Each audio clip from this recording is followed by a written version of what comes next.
Am I the only one that is absolutely fucking tired of people defending Korra's absolutely shitty fucking character? Just because of the freaking thing with Avatar coming back to Netflix and Korra coming with it, people are getting to these freaking spats over who's the better character, what's the better show, and the people who are on the Korra side always consistently use bad faith, retarded fucking arguments and straw man bullshit to make either Avatar and Aang look worse so they can prop up Korra. And this is what they've been doing ever since Korra ended. And it wasn't just the Korrasami thing that pushed it up there. People genuinely liked Korra as a character, and they liked it as a TV show, even though it is horrible. It destroys the lore of the universe. It makes all the past characters look bad, like they make Aang look like a reclusive asshole. Or at least a dickhead to his kids, two of them. They don't make much worth of explaining how the fucking technology works. There's a whole bunch of shit that I could go into in my own video, which I did try to do, but I didn't do it right because I screwed up. But people defend Korra with just the absolute shittiest fucking arguments, and I'm absolutely sick of it. Like, I need to do this rant because for the last few days, people have been getting into arguments with each other just about Korra as a character. And then they would make arguments about, oh, how Aang's not that good. You want Korra to be just like Aang, don't you? It's like, no, we don't. We want Korra to be likable. She never becomes likable. She never evolves as a character. She doesn't grow out of being such a fucking douchebag to everyone. She doesn't apologize. She keeps acting like such a fucking douchebag to everyone she meets. Even when they deserve it. Still. But she is a horrible character. Now I will say this. I don't care if you personally like Korra the TV show. If you like Korra the TV show, that's fine with it. Like, you can like what you want to like. But if you're gonna tell me that Korra is a better protagonist than Aang, you're a fucking liar. Alright, here's the circumstances behind Aang's character arc. He finds out he's the Avatar at age 12. He's an airbending prodigy, but he is told too early by his airbending teachers that he is the Avatar because they feel that war is coming. And he's been put through this brutal training regimen to try to prepare. He starts feeling more recluse and withdrawn because he's not being able to hang out with all the other airbending nomad kids. And the only connection he has really to help him keep himself sane is Monkey Yatso. But then the people who are the big head honchos at the air temple were like, we're going to separate you two so that way he can actually do stuff with his avatar training. And Aang gets so shocked by that, he decides to leave so that way, they won't separate him. And then he gets stuck in an iceberg after falling into the water in a storm. And in between that time and by the time he wakes up, the Fire Nation, led by Sozin, fucking wrecks the entirety of the Air Nation. Like, they are gone. Every one of them is dead. Or at least most of them are dead, and if there were any left, there wasn't enough. Like, they are gone. Definitively gone. Aang is the only airbender that is left. That is the whole basis of his character. He is not only the Avatar, but he is the last of his own kind. And the conflicts that he has to go through, he has to learn how to become the Avatar. He has to go outside of his comfort zone in terms of actions that he's willing to take to save people. He's a genuinely good kid. He's a sweetheart. He's a goofball. The dude is likable, not only because he's a reflection of like the innocence you have at that young age, but he also is experienced enough that he's been through some shit, and he's still learning, and that's what makes his character so empathetic. Whereas with Korra, she is inexperienced, and she is inexperienced by design. But are you so inexperienced with people that you think fucking sexual assault is justified? Because yes, she jumps on Mako, and not only that, she jumps on Mako because she was using Mako's fucking brother, Bolin, as a goddamn pawn to get inside Mako's pants, even though Mako is in a committed relationship with Asami. And everybody loves to get on Mako for cheating on Asami with Korra. It's like, no, no. You want to know who planted the seeds for the destruction of that? It was fucking Korra. She's the one who destroyed that fucking relationship. And then Korra got together with Asami. Oh, that makes it fine then. No, it doesn't. It's absolutely fucking retarded. Apparently, oh, she wasn't actually raised by her parents. Bullshit! She wasn't raised by her parents. Bullshit! Yes, I have seen that fucking argument and it's retarded. And oh, she's hot-headed because, she's been pampered all her life. It's like, pampered. Pampered. I seem to recall a scene in the first episode of the first season of The Legend of Korra where the White Lotus guy is like, you're completely ignoring your spiritual growth. That is the opposite of pampering. They are telling her, hey, dumbass, there's shit you're ignoring. They're being critical of her. Tenzin's being critical of her when they're training in season 1.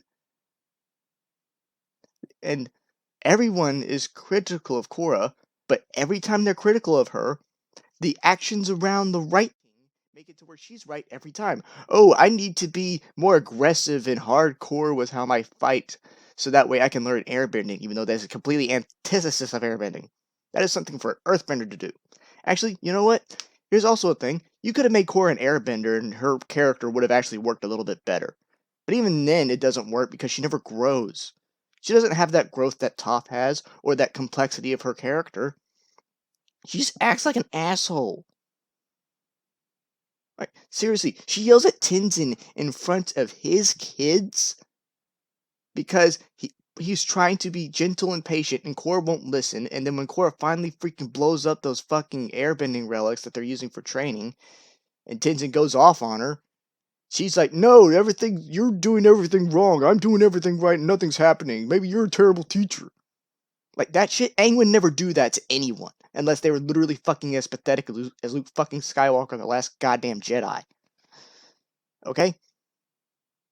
Aang would never do that. We're not saying be like Aang. We're saying be a good character.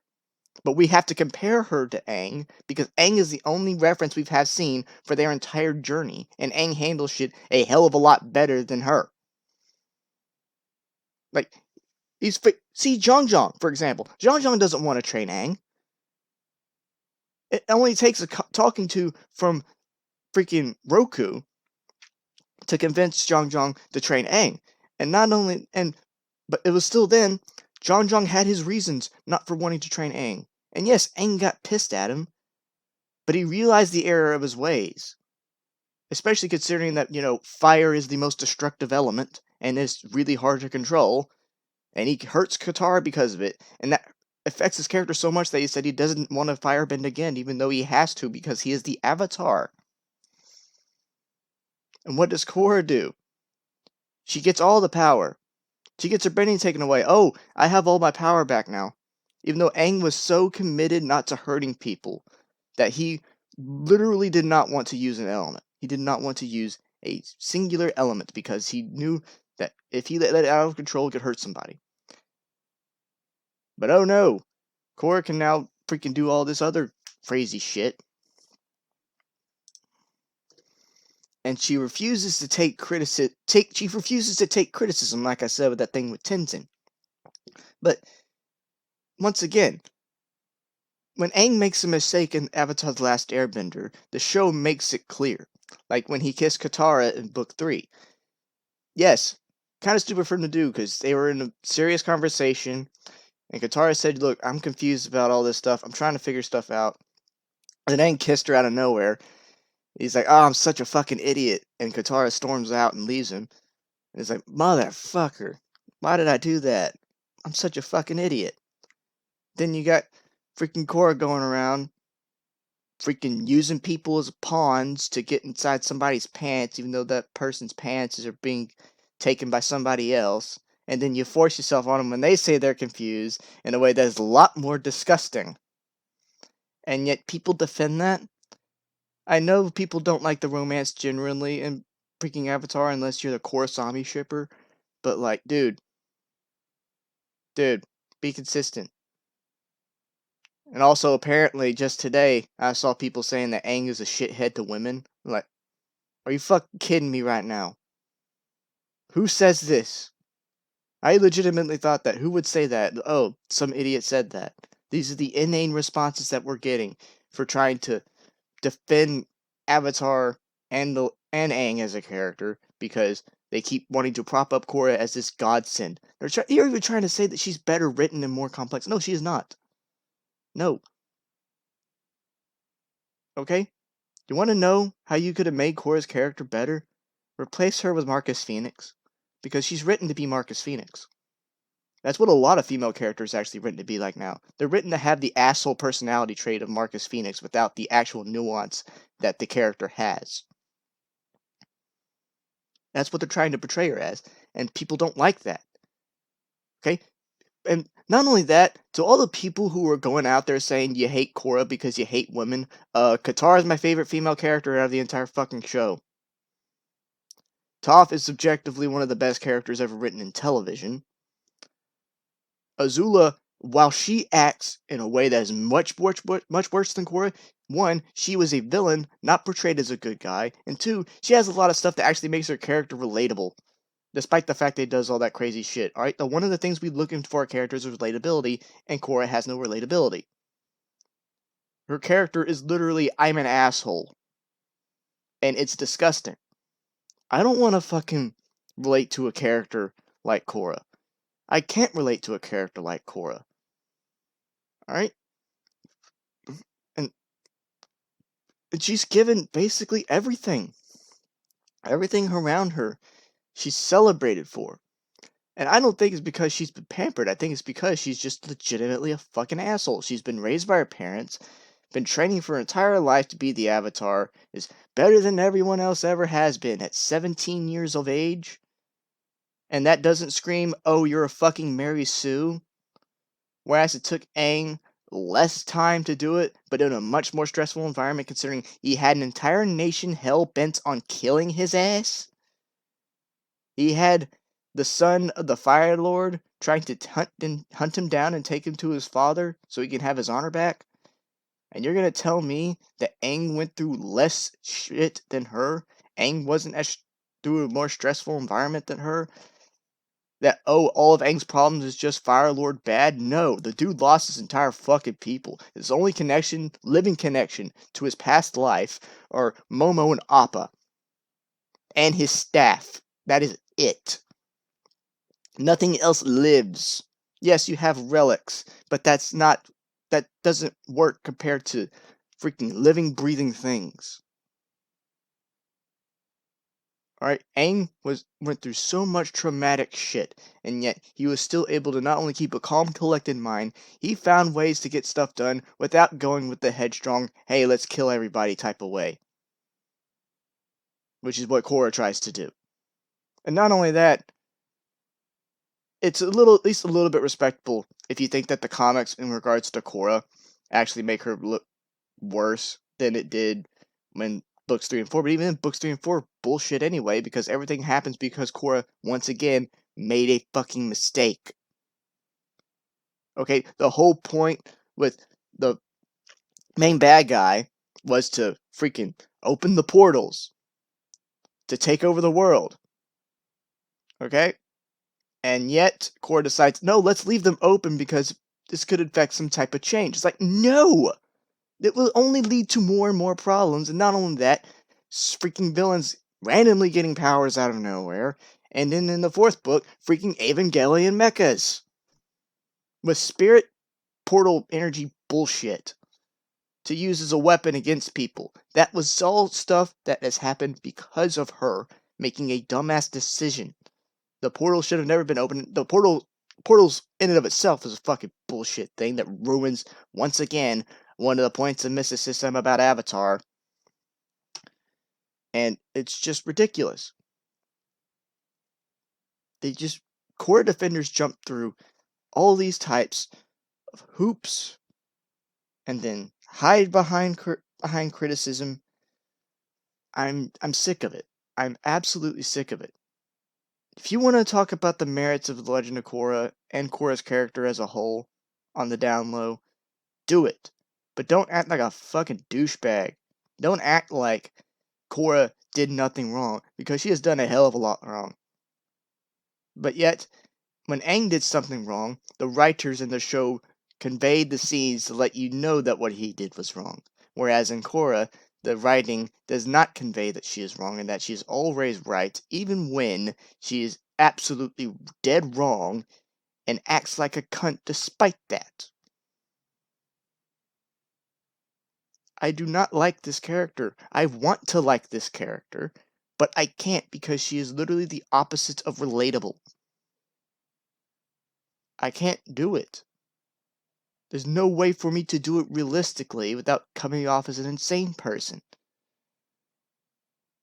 There is so much potential in the Legend of Korra that was there. You had a freaking groundwork to make something truly special, but you didn't. You didn't. And don't you dare come at me with, oh, Nickelodeon cut the budget. No, the four books of Korra, all of that shit was paid for in advance. They didn't cut funding. The only reason it got put online in the first place was because they had no freaking audience on Nickelodeon. There was no audience. People genuinely did not like this show when it came out. People genuinely do not like it now. And a lot of that has to do with the characterization of Korra. Why do you think that Avatar: The Last Airbender ratings have never been seen in Korra since after book 1? It never clawed back up. Okay? So please, when you want to talk about the merits of Avatar: The Last Airbender and The Legend of Korra side by side, how about you actually look into what actually people do not genuinely like about this character, and about this story, and about this world that they screwed up immensely bad? Please, use your damn heads. Thank you guys all for listening to that little rant. Yeah, just needed to say something about the issue because I'm tired of people acting like Korra is this godsend of a character, great character development. She never develops. She doesn't develop, and everything sucks. And not only that, the writers decided to screw up everything about Avatar to not only push a political agenda, but to just do what they want to without airing hee-haws, which is more disgusting than anything. Ugh. Christ. Well, thank you guys for listening. Don't die. I'll see you later.